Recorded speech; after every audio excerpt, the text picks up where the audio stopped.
তো গাইজ দেখো হচ্ছে আমরা সকলে নববর্ষের দিন বেরিয়ে পড়েছি। আমার কথা শুনতে পাওয়া যাচ্ছে কি জানি না, আমার গলার আওয়াজ হচ্ছে বসে গিয়েছে লোক দেখে নিয়ে। তো এখন আমরা মন্দিরে ঘুরতে এসেছি, চলো দেখা যাক। আমরা হচ্ছে রেডি হয়ে বেরিয়ে পড়েছি, মন্দিরে এসেছি। ঠাকুর মানে কেমন সাজিয়েছে দেখতে, নববর্ষের হচ্ছে স্পেশাল ঘুরতে এসেছি। তো চলো দেখা যাক সেখানে গিয়ে। আর আজকে আমাকে একটু হেল্প করে দিচ্ছে, দেখতেই পাচ্ছ। হেল্পার না, একদম না। তো চলো দেখতে থাকো। মন্দির দেখো। তো দেখো গাইস, আমরা হচ্ছে মন্দিরে চলে এসেছি। এখন হচ্ছে মন্দিরে যাবো। কি আছে? রাজদের সঙ্গে তোর ভাই কি করছে?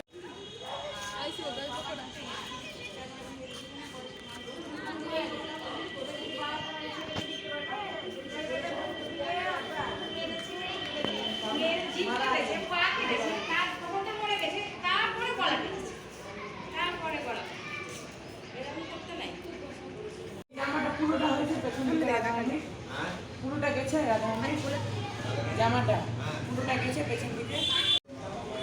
তো গাইস দেখো হচ্ছে আমাদের রাধারানীকে কত সুন্দর ড্রেস পরিয়েছে আজকে নতুন, দেখতে বেশ ভালোই লাগছে, খুব সুন্দর সাজিয়েছে বাবাজি।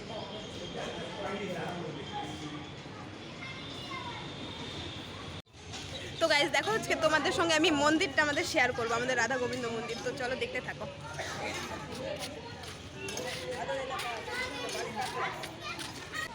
তো গাইস দেখো এখান থেকে আমি শুরু করছি, মানে ওই এখান থেকে শুরু করে পুরোটা দেখাবো। তো এটা হচ্ছে শৌচালয় আমাদের মন্দিরের। কারো যদি কোনো দরকার হয় তো সেই জন্য শৌচালয় আছে। এখানে হচ্ছে গাছ লাগানো রয়েছে এখানে। আর এখানে দেখো বসার সিট করা রয়েছে, কত সুন্দর। তোমাদেরকে দেখাচ্ছি, থাম আরেকটা জিনিস দেখো, কি সুন্দর লাগছে দেখতে। আর এটা হচ্ছে আমাদের পুকুর, দেখো শাপলা, এই শাপলা হেভি লাগছে। কচুরি পানা নাকি বলে। এখানে হচ্ছে আমাদের অনেক ঠাকুর বিসর্জন করা হয় না, হ্যাঁ। এখানে ঠাকুর বিসর্জনও করা হয়। আর দেখতেই পাচ্ছ ফুল টুল হচ্ছে ফেলা হয়েছে মন্দিরের, সব ফুলগুলো এখানেই ফেলা হয় না। হ্যাঁ, কি সুন্দর আর লাগছে। এটা পেরিয়ে গেলেই হচ্ছে মেন রোড চলে আসবে আমাদের। ওই যে মেন রোড আমাদের দেখাই যাচ্ছে এখান থেকে। তো চলো ওইদিকে একটু ঘুরিয়ে নিয়ে আসি, চলো। আর এটা হচ্ছে গৌরাঙ্গ মহাপ্রভু আর নিত্যানন্দ মহাপ্রভু। আমার গলার আওয়াজ শুনতে পাচ্ছ কিনা ঠিক জানি না আমি। আর এখানে হচ্ছে বসার জায়গা করা হয়েছে, সবাই খেলা করছে।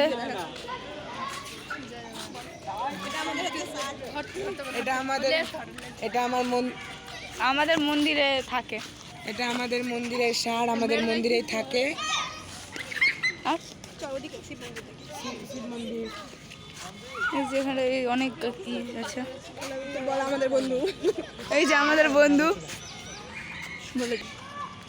তো গাইস ভেতরে যাওয়া যাবে না, কারণ একটা প্রবলেম আছে। তো এখন এখান থেকেই বলছি, এটা হচ্ছে আমাদের কালী মন্দির, এখানে কালী ঠাকুর পুজো হয়। আর এদিকে দেখা শীতলা, ওখানে শীতলা, আর ওখানে হচ্ছে শীতলা ঠাকুর আছে, ওখানে শীতলা পুজো হয়।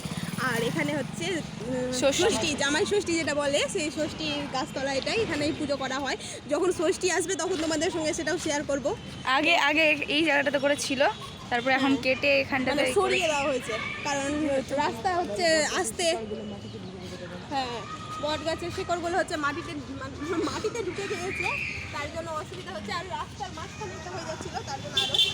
এগুলো দেখো না, বটগাছের শিকড়গুলো, বটগাছের শিকড়গুলো ঢুকে যায়, মাটিতে ঢুকে গেছে। এই যে দেখো,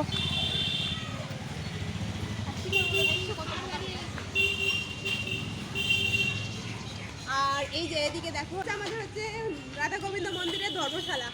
এখানে আমার গলার আওয়াজ মনে হচ্ছে বেশি বসে গিয়েছে। যখন কীর্তন হয় তখন আমাদের এখানটাতে খাওয়ানো হয়। দেখো এখনো ভেতরে এটা বোধহয় কারো বিয়ের বা অথবা কারো কিছুর জন্য প্যান্ডেল করা ছিল।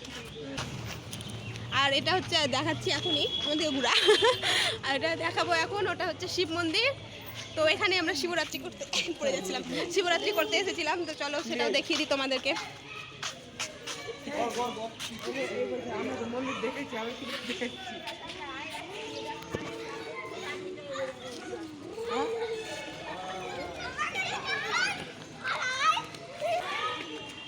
এটা হচ্ছে আমাদের শিব মন্দির, শিব ঠাকুর দেখা যাচ্ছে। কি সুন্দর ঘর দিয়ে এই করে দিয়েছে যাতে জল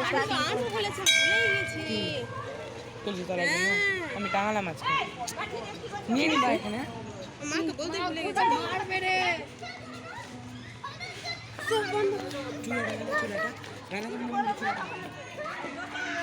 আর এখানে হচ্ছে কীর্তন হয়, এইখানে দাঁড়িয়েই কীর্তন করে, সাজানো হয়। এখন তো ফাঁকা পুরোটাই হয়েছে, আর যখন কীর্তন হয় তখন সাজানো হয়। তো চুলাটা দেখা রাধা গোবিন্দ মন্দিরে এই চুলাটা দেখো তো গাইস হচ্ছে আমাদের মন্দির ঘোরা হয়ে গেছে, এখন আমরা রাস্তার দিকে যাচ্ছি, কি জন্য জানি না, রোডের দিকে যাচ্ছি।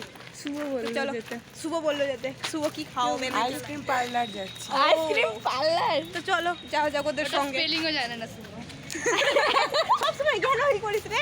না গাইস ওই মুখ দিয়ে বেরিয়ে যায় হয়তো থেকে থেকে।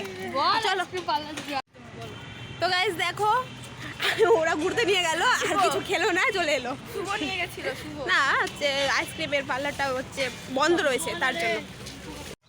তো গাইস এখন আমরা বাড়ি যাচ্ছি, আমাদের ঘোরা হয়ে গেল, আমরা এখন বাড়ি যাচ্ছি। বাড়ি যাই, টাটা দে শুভ ওই টাটা দে খাবো বল তোরাই বল কি খাচ্ছিস? আমরা সিঙ্গাড়া খাচ্ছি সমোসে তো দেখো আমাকে ছেড়ে ছেড়ে খেয়ে নিচ্ছে, আর একজনের তো রাস্তাতেই খাওয়া হয়ে গেছে, উপোস করে আছে ওই জন্য খাইনি আর একজনের রাস্তাতেই খাওয়া হয়ে গেছে। খেয়ে নিতে পারো দিতে চাই না।